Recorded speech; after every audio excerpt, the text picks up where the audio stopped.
Assalamualaikum warahmatullahi wabarakatuh. Perkenalkan, saya Anis Kusnawati, peserta Latsar CPNS golongan 2 angkatan 72 kelompok 4. Kali ini saya akan menyampaikan materi dari agenda 2 yaitu akuntabilitas yang hari ini disampaikan oleh Widya Iswara Bapak Didik Duyanto MM. Selanjutnya, ada pengertian dari akuntabilitas, yaitu suatu kewajiban pertanggungjawaban yang harus dicapai, kewajiban setiap individu, kelompok, atau institusi untuk memenuhi tanggung jawab yang menjadi amanahnya.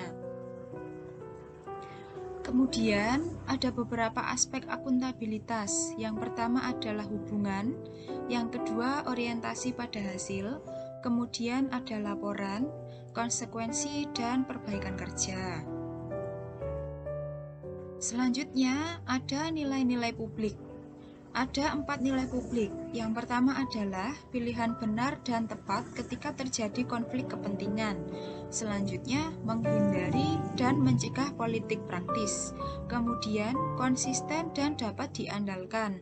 Dan yang terakhir adalah bersikap adil. Selanjutnya ada fungsi utama dari akuntabilitas, yaitu sebagai peran belajar, yaitu untuk meningkatkan efisiensi dan efektivitas.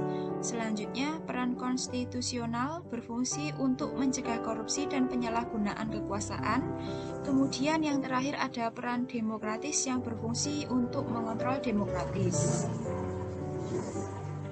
Selanjutnya, nilai dasar akuntabilitas ada 9, yaitu yang pertama adalah kejujuran, kemudian netral, adil, konsisten, partisipatif, tanggung jawab, transparan, mendahulukan kepentingan publik, dan juga kejelasan target. Selanjutnya, alat-alat akuntabilitas ada 3.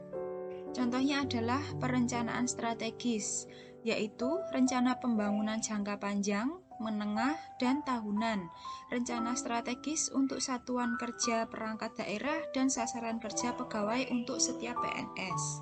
Selanjutnya ada kontrak kinerja, yaitu implementasi dari Peraturan Pemerintah Nomor 46 Tahun 2011 tentang penilaian prestasi kerja PNS.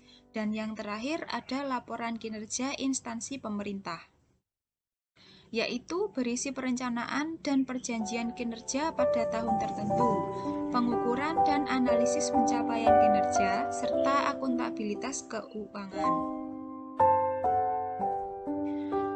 Adapun langkah-langkah menciptakan framework akuntabilitas, yaitu dengan menentukan tujuan dan tanggung jawab. Selanjutnya merencanakan apa yang akan dilakukan untuk mencapai tujuan. Selanjutnya implementasi monitoring kemajuan. Kemudian dilakukan laporan lengkap dan dievaluasi dan melakukan